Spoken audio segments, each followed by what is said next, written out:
mathematical models. It is often desirable to describe the behavior of some real-life system or phenomena, whether physical, sociological or even economic in mathematical terms.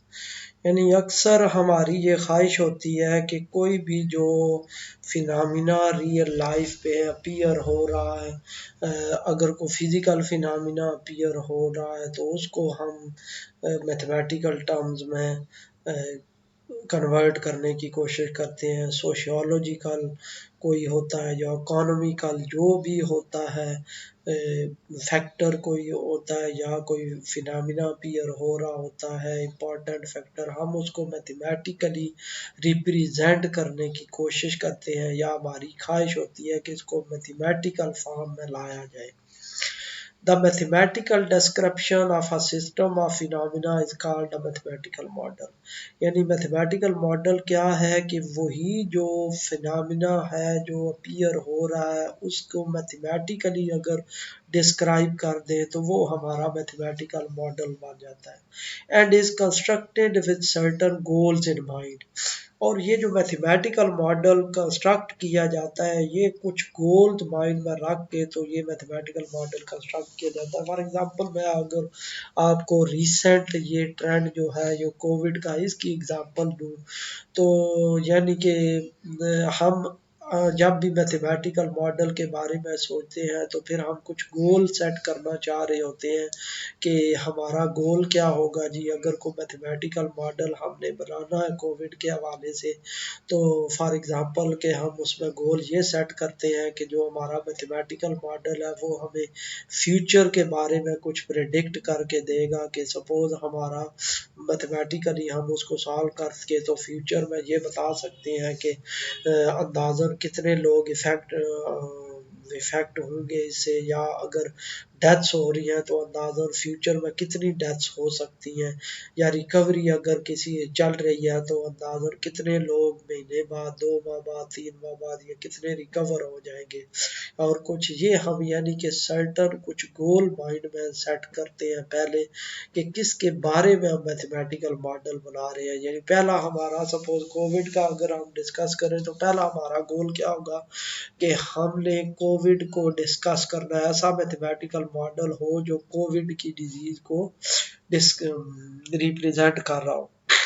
फिर दूसरा गोल हमारा क्या होगा कि ये जो हमारे पास इतनी रिकवरीज हो रही हैं, इतनी डेथ्स हो रही हैं और इतने लोग जो हैं वो कोविड-19 का शिकार हो रहे हैं, तो हमारा गोल ये होगा, मैं एग्जांपल दे रहा हूँ कि हम इस माइंड में रख के तो मैथमेटिकल मॉडल बनाएंगे कि हमें अगर फ्यूचर की कुछ प्रिडिक्शंस या मैथमेटिकली कुछ मिल जाए कि हाँ जी फ्यूचर में अंदाज़न इतनी तबाही हो सकती है इससे, तो वो फिर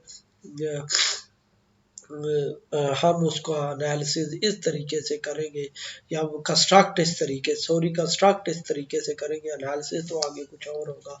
फॉर एग्जांपल इधर जिस तरह लिखा हुआ है we may wish to understand the mechanism of a certain ecosystem, यानी कोई इकोसिस्टम होता है या इकोलॉजी जिसमें यानी पूरा एक माहौल जिसमें कुछ बहुत सारी स्पीशीज आपस में इंटरेक्ट कर रही हैं, रह रही हैं, सपोज जानवर हैं, इंसान हैं और चरिंद परिंद हैं, वो सारे रह रहे हैं, फिर उनकी खुराक वगैरह का यह सारा एक इकोलॉजी बन रही है, कम्युनिटी बन रही है। तो सर्टन किसी इकोसिस्टम में अगर कोई मैकेनिज्म हमने कोई समझना हो by studying the growth of animal population in the system के, सपोज उसमें जो हम ये समझना चाह रहे हैं कि इसमें जो एनिमल्स हैं उनकी ग्रोथ किस हिसाब से हो रही है, तो वो अब हमने पहले गोल सेट किया है कि हम ये समझना चाह रहे हैं कि उसकी ग्रोथ किस हिसाब से हो रही है। फिर उसके अकॉर्डिंग हमको मैथमेटिकल मॉडल के बारे में सोचेंगे कि किस टाइप का मैथमेटिकल मॉडल होना चाहिए इसमें।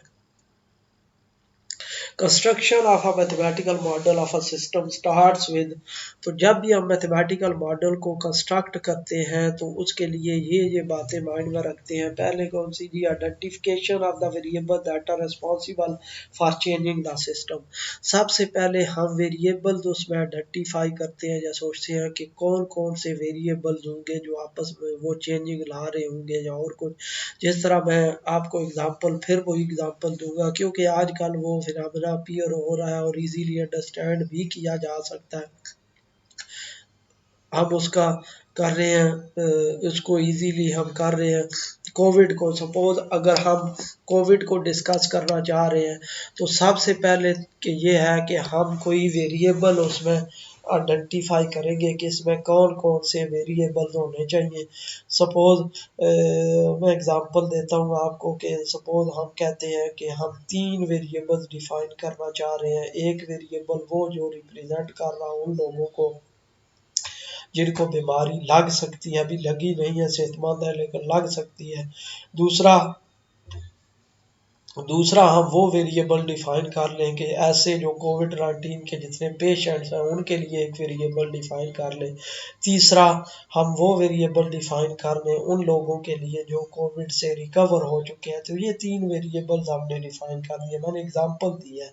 इसी तरह मज़ीद वेरिएबल वो ये तो मज़ीद उसमें रियलिटी को देख के उसके किसी डिजीज़ की नेचर को देख के तो मज़ीद उसमें रिफाइनमेंट की जा सकती है। सपोज इसी की एग्जांपल लें कोविड की, तो हम कहते हैं कि नहीं इसके अंदर ऐसी भी एक क्लास होनी चाहिए जिसमें कुछ लोग ऐसे हैं जिनमें कोविड का वायरस चला जाता है लेकिन सिम्टम नहीं ज़ाहिर होते, तो वो भी एक वेरिएबल ले लें। एक्सपोज्ड क्लास उसको कह लें, उसके लिए भी एक वेरिएबल डिफाइन कर लें। या फिर हम कहते हैं कि कोविड-19 के कुछ पेशेंट्स हैं वो क्वारंटाइन अपने आप को कर लेते हैं फटाफट, जिनको शक होता है कि वायरस चला गया है या कुछ बीमार भी होते हैं वो क्वारंटाइन कर लेते हैं अपने आप को, तो वो भी बीच में वेरिएबल इन्वॉल्व होना चाहिए। इसी तरह कुछ कोविड-19 के पेशेंट्स जिस तरह बहुत ज़्यादा हॉस्पिटलाइज हो रहे थे तो हॉस्पिटलाइजेशन की भी बीच में वेरिएबल होना चाहिए। तो इस तरह बहुत सारे ऐसे फैक्टर्स हैं जिनको सोच के हम कुछ वेरिएबल्स डिफाइन कर लेते हैं। अब वेरिएबल हम इनको क्यों कह रहे हैं, क्योंकि आप देखें तो अगर इस कोविड-19 के फिनोमेना को देखें तो ds/dt हम करेंगे। क्यों ds/dt करेंगे कि टाइम के लिहाज से ससेप्टेबल चेंज हो रहे हैं। क्यों चेंज हो रहे हैं, क्योंकि ससेप्टेबल से कुछ आगे इन्फेक्शंस में जा रहे होंगे। और फिर di/dt होगा, ये आई वेरिएबल होगा इन्फेक्शंस के लिए। क्यों, टाइम के साथ ये भी चेंज हो रहे हैं, कुछ की डेथ हो रही है, कुछ जनाब रिकवरी हो रही है, तो वो चेंजिंग तो उनमें आ रही है टाइम के साथ साथ। इसी तरह रिकवरी में भी बार बार जो लोग रिकवर हो रहे हैं टाइम के साथ साथ, वो भी वेरिएबल वो फिर हर टाइम में बता रहा होगा कि इस टाइम में इतने रिकवर थे, इस टाइम में इतने रिकवर थे। कोई कांस्टेंट रिकवरी तो कांस्टेंट तो नहीं होंगे कि आज भी 100 रिकवर है तो कल भी 100 होंगे, परसों भी 100 ही होंगे, इससे ज़्यादा रिकवर नहीं होंगे। यानी 100 एक फिक्स नंबर नहीं रहेगा, बल्कि रिकवरी हो रही है तो वो टाइम के साथ साथ फिर उसमें चेंजिंग आ रही है। We may choose not to incorporate all these variables into the model at first. यानी जितने मैंने वही कि हम ज़रूरी नहीं कि पहले सारे वेरिएबल उसमें पहले ही इंट्रोड्यूस करवा लें। जिस तरह मैंने बताया कोविड में के साथ ही ससेप्टेबल भी कर दें, फिर एक्सपोज्ड भी कर दें, फिर इन्फेक्शियस भी कर दें, क्वारंटाइन भी कर दें, हॉस्पिटलाइज भी कर दें, रिकवर भी कर दें। ज़रूरी नहीं कि पहले जब मॉडल कंस्ट्रक्ट करें तो ये सारी क्लासेस उसमें इंक्लूड कर लें या सारे वेरिएबल उसमें मेंशन कर लें। In this step we are specifying the level of resolution of the model. यानी इस स्टेप में वो सिर्फ उसका लेवल रिजॉल्व करने का मॉडल का वो डिफाइन करते हैं कि कौन सा मॉडल हम आसानी से रिजॉल्व कर सकते हैं या उसका सॉल्यूशन हमें मिल सकता है। We make a set of reasonable assumptions or hypotheses about the system we are trying to describe. यानी फिर हम कोई reasonable assumptions लेते हैं या hypotheses लेते हैं जो सिस्टम के बारे में जिसको हम डिस्क्राइब करना चाह रहे हैं। बिल्कुल फिर एग्जांपल इसी की कोविड की पे आते हैं जी कि हम assumptions लेंगे किस तरह कि आप देखें कि कुछ लोग जो हैं वो इन्फेक्शस क्लास से रिकवर में जा रहे हैं, तो फिर हम अज्यूम करेंगे कि इस रेट से ही रिकवरी हो रही है। इसी तरह कुछ जो है जो बीमार हो रहे हैं तो वो इन्फेक्शस क्लास में जा रहे हैं सेहतमंद से, तो फिर ये हम उसमें कोई पॉलिसी बनाएंगे एजम्पशन के इस रेट से ये बना जा रहे हैं। दी These assumptions will also include any empirical law that may be applicable to the system. तो ये जो assumptions है वो empirical laws को वो follow करनी चाहिए, यानी कि जो logic है, जो reality based है, वो follow करने चाहिए ये assumptions बनाते हुए। for example, इसके लिए अब एक बंदे को कोविड हो चुका है तो वो अब ये assumption बना ले अभी यानी कोविड अगर एक को हुआ है, दोबारा जब हुआ ही नहीं है उसको कोविड, तो हम बीच में से ये assumption बना लें कि सपोज इतने बंदों को दोबारा कोविड हुआ तो डाटा को देख के, रियलिटी को देख के, वो सारी चीज़ें देख के, उसकी बायोलॉजिकल एस्पेक्ट्स को देख के तो फिर कुछ assumptions बनाई जाती हैं उसके लिए।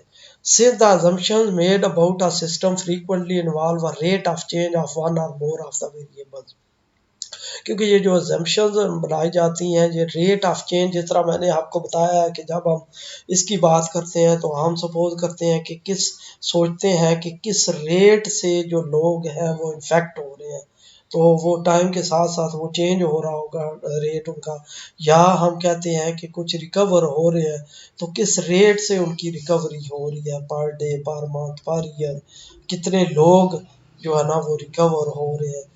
The mathematical depiction of all these assumptions may be one or more equations involving derivatives. तो ये जो mathematical depiction है पूरी, ये जो हम सिस्टम लाना चाह रहे हैं वो उसमें एक इक्वेशन भी हो सकती है और एक से ज़्यादा इक्वेशंस भी हो सकती हैं जो डेरिवेटिव्स इन्वॉल्व हैं, यानी कि जो डिफरेंशियल इक्वेशन सिंगल भी हो सकती है या सिस्टम ऑफ डिफरेंशियल इक्वेशंस भी हो सकता है।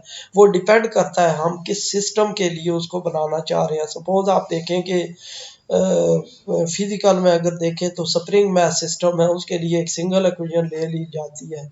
और इसी तरह अगर इसकी बायों की बात करें तो बायाल अगर पॉपुलेशन की हम ग्रोथ की बात करें या मोर्टेलिटी की बात करें, सिर्फ सिंपल ग्रोथ ही की बात कर लें अगर पॉपुलेशन की, तो हमें सिर्फ एक एल इक्वेशन ही सपोज हम ले लेते हैं, एन वेरिएबल ले लेते हैं टोटल पॉपुलेशन के लिए, और उसके लिए एक single equation D N by D T की फॉर्म में कंस्ट्रक्ट कर लेते हैं जो उसकी पॉपुलेशन की ग्रोथ को रिप्रेजेंट कर रही होगी।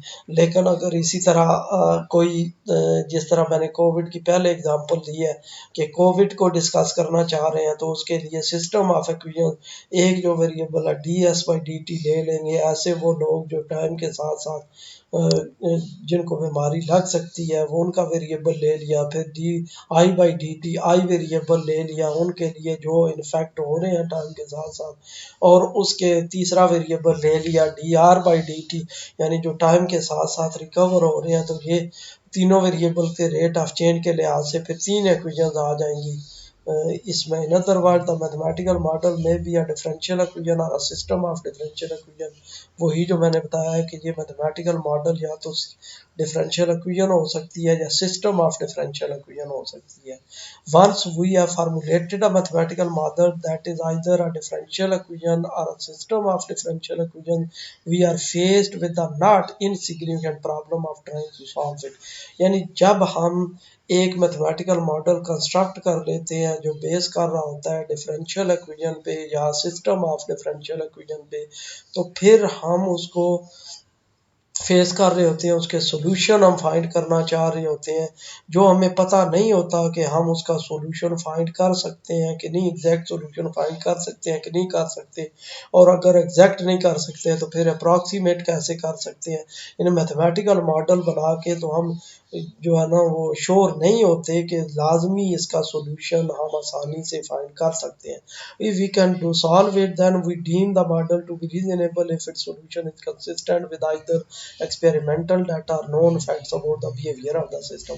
और एक ये बात भी होती है कि हमें ये भी नहीं पता होता कि ये जो मैथमेटिकल मॉडल है हमारा ये बिल्कुल एक्यूरेट है कि नहीं एक्यूरेट, क्योंकि जब मैथमेटिकल मॉडल है कोई हमारे पास कोई एक्सपेरिमेंटल डाटा दिया हुआ है या नॉन को इफेक्ट्स दिए हुए हैं उनके बिहेवियर को वो उसके साथ कंसिस्टेंट भी है कि नहीं है कंसिस्टेंट, यानी उसके को सोल्यूशन उसके साथ को मैच कर भी रहे हैं कि नहीं कर रहे। सपोज मैं कोविड की एग्जांपल ले लूँ तो कोविड में यानी जितनी वो रिकवरी हो रही है या इन्फेक्शन जितने हैं उनका अगर डाटा ले लिया जाए तो मॉडल भी हमारा अगर तो उस पर पूरा उतर रहा है, यानी वो भी हमें उसी टाइप की इंफॉर्मेशन दे रहा है, थोड़ा बहुत ही उसमें चेंज है कि सपोज हमें अगर कहते हैं कि हम देखते हैं कि महीने बाद या पाँच पाँच 10 दिनों के बाद 100 या 200 या 300 लोग इन्फेक्ट हो रहे हैं, तो मॉडल भी अगर इसी तरह की को प्रिडिक्शन दे रहा है तो फिर तो इसका मतलब है कि कुछ वो मॉडल जो हमने कंस्ट्रक्ट किया है वो ठीक है, रीज़नेबल है, जो उसको हमारे पास जो एक्सपेरिमेंटल डाटा उसको वेरीफाई कर रहा है। जब एक्सपेरिमेंटल डाटा को वो वेरीफाई कर लेगा यानी उसके साथ मैच कर जाएगा तो फिर हम आगे की कुछ प्रिडिक्शन भी उससे बना सकते हैं कि हाँ जी फ्यूचर में ये हो सकता है उसमें। But if the predictions produced by the solutions are poor, we can either increase the level of resolution of the model or make alternative assumptions about the mechanism for the change in the system. लेकिन अगर prediction जो दे रहा है mathematical model वो सही नहीं है, वो गलत वो दे रहा है या उसके साथ कोई मैच ही नहीं कर रहा, तो फिर हम उसको मॉडिफाई करते हैं। या तो ये है कि मैथमेटिकल मॉडल को थोड़ा सा मॉडिफाई करते हैं कि इसमें कोई और वेरिएबल इंट्रोड्यूस करवाते हैं या कोई और पैरामीटर इंट्रोड्यूस करवाते हैं, तो उस मैकेनिज्म को वो जो अजम्पशंस हमने ली हुई हैं फिर हम उसको रिकंसिडर करते हैं, तो फिर उसके लिए कोई और एक नई कोई अजम्पशन सोचते हैं या कोई नया एक वेरिएबल सोचते हैं ताकि मज़ीद मैथमेटिकल मॉडल को मॉडिफाई किया जा सके। फिर वो जब मॉडिफाई कर लेते हैं मैथमेटिकल मॉडल को तो फिर अप्लाई किया जाता है मैथमेटिकल मॉडल ताकि फिर चेक किया जा सके कि ये एक्सपेरिमेंटल डाटा को ये वेरीफाई कर रहा है या वो जो हमारे पास उसका डाटा गिवन है, स्टैटिस्टिक्स गिवन है, उसको ये उस पे ये पूरा पूरा उतर रहा है कि उसके साथ मैच कर रहा है कि नहीं मैच कर रहा है जो इसके सॉल्यूशन है। The steps of the modeling process are then repeated as shown in the diagram. तो मैथमेटिकल मॉडल के इस तरह जो स्टेप्स हैं वो रिपीट किए जाते हैं। पहले क्या है जी, अजम्पशंस एंड हाइपोथेसिस। अजम्पशंस हम लेते हैं, उसके लिए अजम्पशंस में क्या है, मैंने जिस तरह बताया है कि हम कोई वेरिएबल इंट्रोड्यूस करवा लेते हैं कि इसके लिए हमें इतने वेरिएबल चाहिए मैथमेटिकल मॉडल के लिए। हाइपोथेसिस क्या है कि वो जो फैक्ट्स होते हैं उनको इकट्ठा करके उनके अकॉर्डिंग हम कोई पैरामीटर इंट्रोड्यूस करवा लेते हैं कि इस फैक्ट को ये पैरामीटर रिप्रेजेंट कर रहा है, इस फैक्ट को ये रिप्रेजेंट कर रहा है पैरामीटर। आगे है जी express assumptions in terms of differential equation. तो वो जो है वो हमारे पास अजम्पशंस और हाइपोथेसिस है उनको इन terms of differential equation express करते हैं और उससे एक मैथमेटिकल फॉर्म फार्मूलेशन बना लेते हैं, एक मैथमेटिकल मॉडल कंस्ट्रक्ट कर लेते हैं जो डिफरेंशियल इक्वेशन या सिस्टम ऑफ डिफरेंशियल इक्वेशन पे डिपेंड कर रहा होता है। तो सॉल्व द डिफरेंशियल इक्वेशन, फिर उन डिफरेंशियल इक्वेशन को सॉल्व करते हैं, आइदर हम एनालिटिकली करें या न्यूमेरिकल करें वो अलग बात है, लेकिन फिर उसके सॉल्यूशंस आगे फाइंड करते हैं। फिर जो सॉल्यूशन फाइंड करते हैं आगे, तो सॉल्यूशन हमें क्या बता रहे होते हैं, display prediction of the model for example graphically. फिर हम उन सॉल्यूशंस को ग्राफिकली रिप्रेजेंट करते हैं कि इसके सॉल्यूशंस का ग्राफ ये आ रहा है। फिर check model predictions with known facts, फिर वो जो हमारी मॉडल की प्रिडिक्शंस हैं फिर उनको और जो हमारे पास नोन फैक्ट्स होते हैं उनको चेक किया जाता है कि आया कि मॉडल भी हमें वही दे रहा है जो नॉन फैक्ट्स हैं। सपोज मैं आपको बताता हूँ कि हम सपोज कोविड का जो पेशेंट है उनका डाटा इकट्ठा कर लेते हैं 3 माह का, तो जब हर दिन का डाटा इकट्ठा करके तो हम एक ग्राफ बना लेते हैं, तो फिर हम एक कोई मैथमेटिकल मॉडल कंस्ट्रक्ट करते हैं और वो मैथमेटिकल मॉडल हमें कोई सोल्यूशन देता है, उसकी भी एक कर्व प्लॉट कर लेते हैं। तो फिर वो चेक करते हैं कि ये दोनों कर्व्स आपस में मैच कर रही हैं कि नहीं मैच कर रही। अगर हम मैच नहीं कर रही, उसमें बिल्कुल भी फिट नहीं आ रही, तो फिर हम क्या करें, अगर तो फिट आ रही हैं तो इसका मतलब है कि मॉडल ठीक है जो उनको रिप्रेजेंट कर रहा है।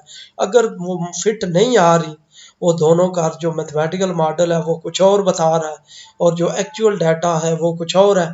फिर हम क्या करते हैं, if necessary alter assumptions or increase resolution of the model.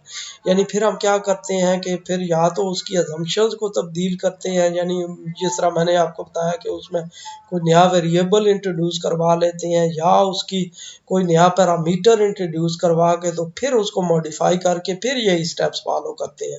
फिर उसके बाद जो मॉडल की आउटकम्स आती हैं, जो सॉल्यूशंस आते हैं उसके, फिर दोबारा उनको नॉन फैक्ट्स के साथ मैच किया जाता है। फिर देखा जाता है कि अब ये जो हमने मॉडिफाई किया है मॉडल, ये सेट फिट बैठ रहा है उस पर कि नहीं फिट बैठ रहा।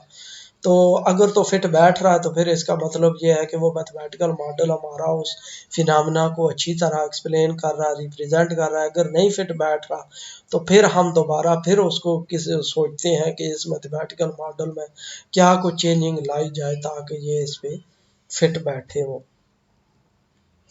Of course, by increasing the resolution, we add to the complexity of the mathematical model and increase likelihood that we cannot obtain an explicit solution.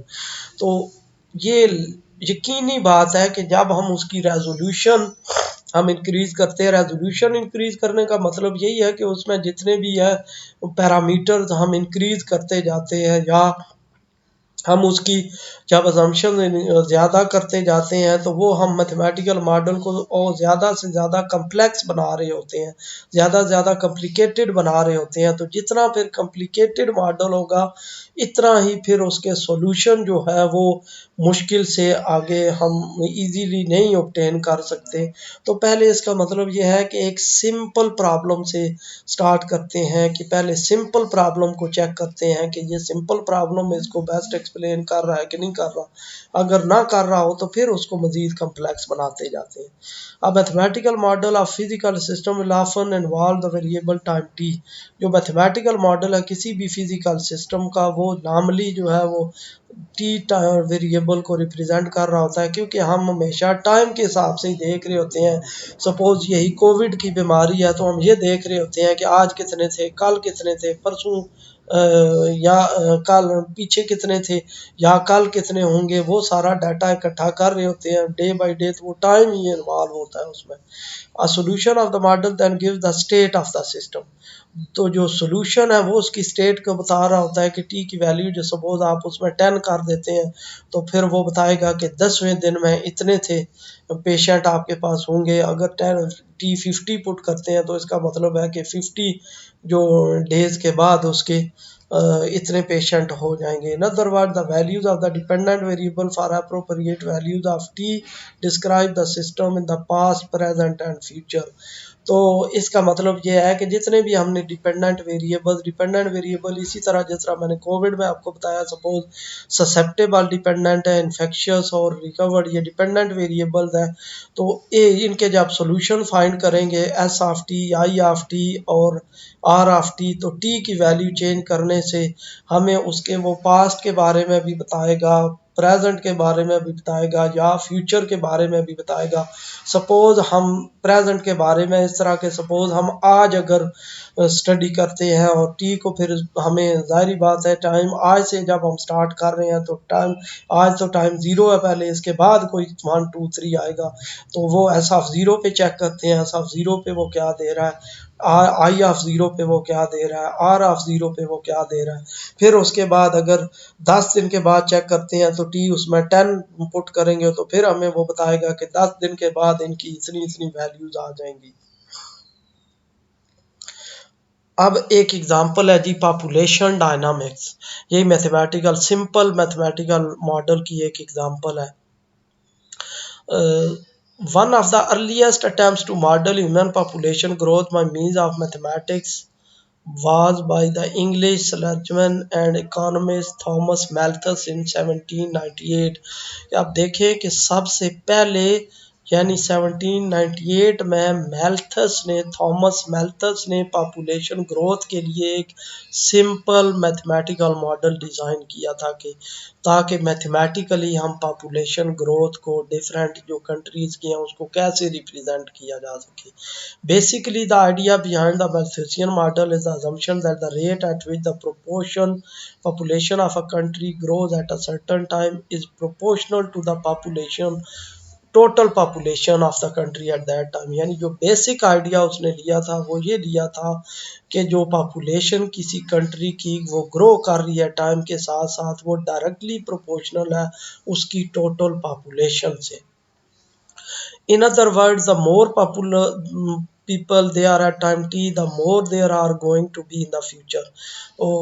दूसरे लफ्ज़ों में वो ये कहना चाह रहा था कि जितने कम होंगी पॉपुलेशन इतने ही फ्यूचर में कम ग्रो कर रहे होंगे, जितनी ज़्यादा पॉपुलेशन होगी इतने ही फ्यूचर में, यानी डायरेक्टली प्रोपोर्शनल है उनके साथ। In mathematical terms if P T represents the total population at time T then this assumption can be expressed as, तो अगर P यानी कि टोटल पॉपुलेशन को रिप्रेजेंट कर रहा हो तो dP by D T directly proportional to होगा P के, यानी जो चेंज आएगी पॉपुलेशन में वो डायरेक्टली प्रोपोर्शनल है टोटल पॉपुलेशन के। इसका मतलब यह है कि अगर टोटल पॉपुलेशन ज़्यादा होगी तो उसमें चेंज भी ज़्यादा आएगी, टोटल पॉपुलेशन कम होगी तो वो चेंज भी कम आएगी। वैसे अगर नामली ये देखा जाए तो लोकली हो सकता है कि ये ट्रू हो जाए कि सपोज आप देखें कि किसी अगर मोहल्ले की बात करते हैं तो एक मोहल्ले में शायद पॉपुलेशन जो है वो कम होती है तो वो इतनी ज़्यादा फिर नहीं इंक्रीज़ करती, यानी कोई कभी किसी की बर्थ हो गई या और को तो उससे फिर वो उतनी ज़्यादा नहीं इंक्रीज़ कर रही होती।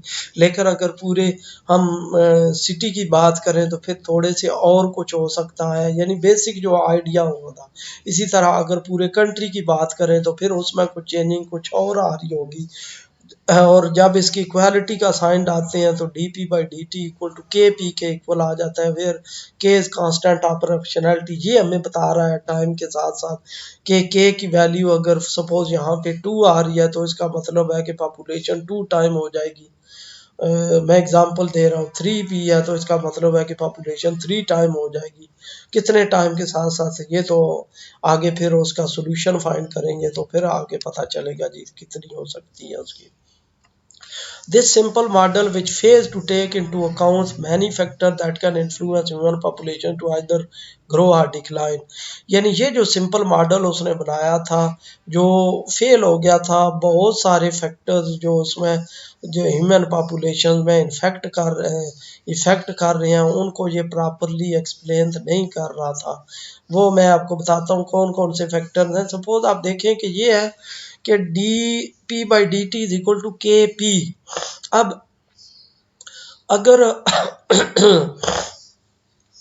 इसका सोल्यूशन हम फाइंड करें तो वो सोल्यूशन आता है एक्सपोनेंशियल की फॉर्म में, और एक्सपोनेंशियल जो है वो फंक्शन वो अनबाउंडेड होता है। इसका मतलब ये है कि कुछ टाइम के बाद पॉपुलेशन अनबाउंडेड हो जाएगी, तो किसी भी कम्युनिटी में पॉपुलेशन अनबाउंडेड कैसे हो सकती है, क्योंकि बहुत सारे फैक्टर तो उसमें इन्वॉल्व होते हैं। पॉपुलेशन के लिए स्पेस भी चाहिए, फिर उसके बाद पॉपुलेशन के लिए रिसोर्सेज भी चाहिए और बहुत सारी चीज़ें चाहिए। तो पॉपुलेशन तो किसी भी कम्युनिटी में अनबाउंडेड तो मुश्किल है, इलॉजिकल है कि अनबाउंडेड हो जाए, क्योंकि बहुत ज़्यादा जब आप देखें किसी सिटी में देखें जब हो जाएगी बिल्कुल उसमें कैपेसिटी नहीं रहेगी सर्वाइवल की या और कोई, तो फिर वो माइग्रेट करना शुरू कर देंगे पीपल उसमें से, तो फिर अनबाउंडेड रेस्क की तो सिचुएशन आ ही नहीं सकती। फिर इसी तरह फूड के प्रॉब्लम्स बन जाते हैं और बहुत सारे प्रॉब्लम्स बन जाते हैं जिससे वो पॉपुलेशन जो है एक सर्टन कैपेसिटी तक रह सकती है उस एटमॉस्फेयर में या उस कम्युनिटी में। तो अनबाउंडेड का तो वो जो कैपेसिटी है वो कोई लिमिट ही होगी ना, 100 है, 1000 है, 1 लाख है, 10 लाख है, लेकिन उसके ऊपर ऊपर फिर वो कैपेसिटी खत्म हो जाती है। तो इस लिहाज से यानी ये सिंपल मॉडल वो प्रॉपरली एक्सप्लेन नहीं कर पा रहा था उन चीज़ों को। Nevertheless turned out to be fairly accurate in predicting the population of the United States during the years 1719 to 1790 to 1860। यानी यूएस पे जब ये अप्लाई किया गया तो वो प्रॉपरली उस पॉपुलेशन को ये एक्सप्लेन नहीं कर पा रहा था, यानी इसका कुछ रिजल्ट कुछ और आता आ रहा था, लेकिन इस ड्यूरेशन में उसकी जो पॉपुलेशन है वो कुछ और हो रही थी। Population that grow at a rate described by one are rare। यानी जो इस रेट से पॉपुलेशन ग्रो कर रही है वो बहुत कम ही कोई पॉपुलेशन है जो इतना एक्सपोनेंशियली ग्रो कर रही है। Nevertheless one is still used to model growth of small populations over short intervals of time. यानी कि अभी भी ये मॉडल, ये नहीं कि ये मॉडल गलत हो गया, ये मॉडल अभी भी यूज हो रहा है उन स्मॉल पॉपुलेशंस के लिए जो शॉर्ट टाइम इंटरवल्स में ग्रो कर रही होती हैं। Bacteria growing in a petri dish for example, यानी कि सपोज बैक्टीरिया किसी डिश में देखें कि वो मिनटों के हिसाब से वो ग्रो कर रहे होते हैं, शॉर्ट इंटरवल मिनटों या सेकंड्स के हिसाब से ग्रो कर रहे होते हैं, तो उसके लिए ये मैथमेटिकल मॉडल्स एप्लीकेबल हैं। इनसे वो उनकी ग्रोथ को डिस्कस किया जा सकता है। स्प्रेड ऑफ अ डिजीज, अब किसी बीमारी के लिए मैथमेटिकल मॉडल को डिस्कस करते हैं कि किसी बीमारी के लिए जो मैथमेटिकल मॉडल है वो किस तरह रिप्रेजेंट किया जा रहा होता है, या वो कोई भी बीमारी को मैथमेटिकल मॉडल कैसे रिप्रेजेंट कर रहा होता है। अब बीमारियां जो हैं यहाँ पे दो किस्म की हैं, एक इन्फेक्शियस और एक नॉन इन्फेक्शियस डिजीज़। ये मैंने किसी एक वीडियो में एक्सप्लेन किया हुआ है कि इन्फेक्शियस डिजीज़ कौन सी होती हैं और नॉन इन्फेक्शियस डिजीज़ कौन सी होती हैं। तो नॉन इन्फेक्शियस डिजीज़ के लिए जो मैथमेटिकल मॉडल होते हैं उनकी कंस्ट्रक्शन कुछ और टाइप की होती है, जो इन्फेक्शियस डिजीज़ के लिए मैथमेटिकल मॉडल होते हैं उनके लिए कुछ और टाइप की होती है कंस्ट्रक्शन। क्योंकि जो इन्फेक्शियस डिजीज़ होती हैं वो फैल रही होती हैं एक दूसरे के इंटरेक्शन से, कि सपोज फ्लू है, कोविड है, टीबी है, ये एक दूसरे के इंटरेक्शन से फैल रही होती हैं। लेकिन जो नॉन इन्फेक्शियस डिजीज़ है वो इंटरेक्शन से कोई फ़र्क नहीं पड़ता। सपोज ये रियोमेटिज्म है, जोड़ों का दर्द है, तो ये एक दूसरे के कांटेक्ट करने से तो कोई नहीं ट्रांसफ़र होता है एक दूसरे में। इसी तरह अगर कोई किसी को कोई हार्ट पेशेंट है तो वो किसी के साथ मिले तो ज़रूरी तो नहीं कि वो दूसरे को भी हार्ट पेशेंट बना दे या और कुछ। लेकिन जो इन्फेक्शियस है, जिस तरह फ्लू है तो फ्लू हो सकता है कि एक से वायरस दूसरे में ट्रांसफ़र हो जाए, या कोविड है, कोविड भी इसी तरह एक से दूसरे में वायरस ट्रांसफ़र हो सकता है। अ कंटेजियस डिजीज़, यानी कि वो जो इन्फेक्शियस डिजीज़ है, for example a flu virus is spread throughout a community by people coming into contact with other people। तो फ्लू जो है वो फैलता किस तरह है कि किसी कम्युनिटी में जब लोग एक दूसरे से कांटेक्ट करते हैं तो फिर उसके में फैलता है। अब उसके लिए हम अजम्पशंस बना रहे हैं। अब आप देखें वही अजम्पशन हम ले रहे हैं, यानी वेरिएबल को इंट्रोड्यूस करवा रहे हैं। Let X T denote the number of people who have contracted the disease, यानी एक्स टी यहाँ पे वो लोग हैं जिनको बीमारी लगी हुई है, यानी कि जिनको फ्लू हुआ है इसमें। And Y F T denote the number of people who have not yet been exposed, और वाई एफ टी वो हैं जो जिनमें बीमारी नहीं अभी जाहिर हो रही। वाई एफ टी में बीमारी है या नहीं है ये अलग बात है, लेकिन कोई उसमें नहीं नजर आ रही बीमारी। It seems reasonable to assume that the rate dx by dt at which the disease spread is proportional to the number of encounters और इंटरेक्शन। तो ये हमें लग रहा है कि dx by dt जो है वो डायरेक्टली प्रोपोर्शनल होना चाहिए उसके नंबर ऑफ कंटेक्ट्स के, कि कितनी दफ़ा वो कंटेक्ट कर रहा है अगले बंदे के साथ। ज़ाहिर बात है अगर वो जो बीमार बंदा है, फ्लू वाला है या कोविड वाला है, तो जितना ज़्यादा लोगों से कंटेक्ट करेगा इतने ही ज़्यादा चांसेस होंगे आगे बीमारी फैलने के। लेकिन जितना कम कंटेक्ट करेगा इतना ही वो दूसरे को चांसेस कम हैं उसमें वायरस फैलाने के।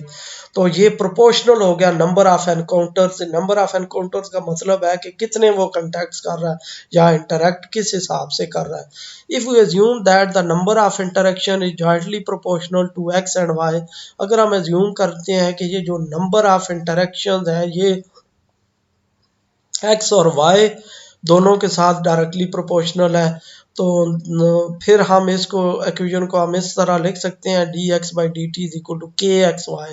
के कांस्टेंट ऑफ प्रोपोर्शनैलिटी है यहाँ पे यानी इसको वैसे हम कहते हैं बायोलॉजिकल सेंस में, मैथमेटिकल बायोलॉजी की टर्म्स में ये जो के एक्स वाई है इसको इस तरह बाई लीनियर इंसिडेंस रेट भी कहा जाता है। कि सपोज करते हैं कि ये दोनों एक्स ऑफ टी सारे वाई ऑफ टी से कंटेक्ट करते हैं और फिर उसके बाद आगे बीमारी फैल रही है। Suppose a small community has a fixed population of n people. Suppose एक कोई स्मॉल कम्युनिटी, यानी जिस तरह मैंने एग्जांपल दिया है कि एक मोहल्ला ले लेते हैं जिसमें कोई फिक्स्ड पॉपुलेशन उसकी एन ले लेते हैं। If one infected person is introduced into this community then it could be argued that x और t और y are really related by x plus y is equal to n plus 1। अगर एक बंदा उनमें आ जाता है इन्फेक्टेड, तो उस स्मॉल कम्युनिटी में जिसकी टोटल पॉपुलेशन n है, तो जाहिर सी बात है फिर जो टोटल पॉपुलेशन हो जाएगी x प्लस वाई वो किसके इक्वल होगी, पहले उसकी n थी तो उसमें एक बंदा और ऐड हो जाएगा n प्लस 1 होगी। Using this last equation two eliminate y and 4 gives us the model। तो इस जो एजम्पशन में हम इस तरह करते हैं कि d x by D T is equal to k x. अब y की वैल्यू यहाँ से लें तो वो किसके इक्वल आती है एन प्लस 1 माइनस एक्स, तो वो y की वैल्यू हम इधर पुट करेंगे तो D x by D T is equal to K into N plus 1 minus X आ जाएगा। ये हमारे पास अब डिफरेंशियल इक्वेशन, हमने उस डिफरेंशियल इक्वेशन को मॉडिफाई कर लिया है, y वेरिएबल वहाँ से रिमूव कर दिया है। तो जब x इससे सॉल्व करके तो x जो सॉल्यूशन इसका आ जाएगा वो जब यहाँ पे पुट करेंगे तो y ऑटोमेटिकली हमें मिल जाएगा। An obvious initial condition accompanying equation 5 is x of 0 is equal to 1। तो equation 5 के लिए जो obvious condition है कि अगर x 0 हो जाए तो उसके लिए वो 1 होगा। x 0 का मतलब यही है कि पॉपुलेशन अगर x हम कह रहे हैं कि इनिशियली कितने हैं, जिस तरह मैंने t0 की बात की थी कि इनिशियली कितने बंदे हैं इन्फेक्टेड, एक बंदा एंटर हुआ है इन्फेक्टेड, तो x of 0 is equal to 1। ये हमने कोई इनिशियल कंडीशन इसके लिए ले लिया है, इस डिफरेंशियल इक्वेशन के लिए ये हमने इनिशियल कंडीशन बना लिया। ये किस तरह, क्योंकि हमने देखा है कि एक बंदा इंट्रोड्यूस हुआ है उस कम्युनिटी में, आइडेंटिफाई हुआ है तब भी या बाहर से आया है जिस तरह भी, तो बाहर से आया क्योंकि उसकी टोटल पॉपुलेशन n है, तो उसमें एक बंदा ऐड हुआ है, वो जो बीमार बंदा ऐड हुआ है, तो हम कह रहे हैं कि जो एक्स बीमारी वालों को रिप्रेजेंट कर रहा है किसी टाइम पे, तो इनिशियली जो वो बीमार है वो एक है, तो फिर x of 0 is equal to 1 आ गया इसमें।